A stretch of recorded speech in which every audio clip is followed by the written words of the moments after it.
Ben ritrovati con il TG Flash di New Sicilia. La squadra mobile antirapine su disposizione della Procura di Catania il 17 febbraio scorso ha eseguito un'ordinanza emessa dal giudice per le indagini preliminari di Catania. La misura cautelare personale è stata applicata nei confronti di Alessandro Conti e Giuseppe Prussiano in relazione a plurime rapine aggravate dall'uso di armi.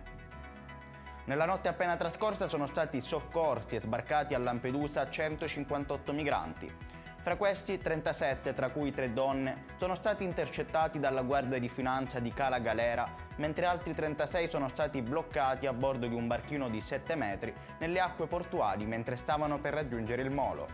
Inoltre, l'equipaggio di un peschereccio composto da 5 membri è stato fermato con l'accusa di aver consentito l'ingresso irregolare in Italia di 11 migranti.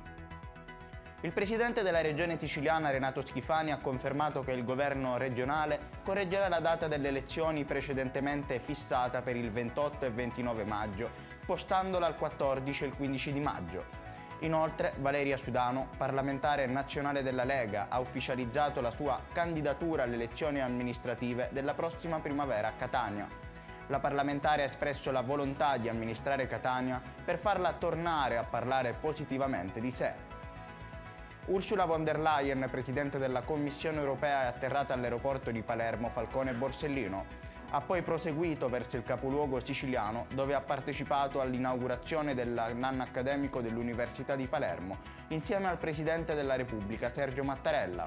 Palermo è attualmente in uno stato di massima sicurezza, con zone rosse, aree off limits, cecchini posizionati in punti strategici. Ed è tutto per questa edizione, il prossimo appuntamento sarà alle ore 14.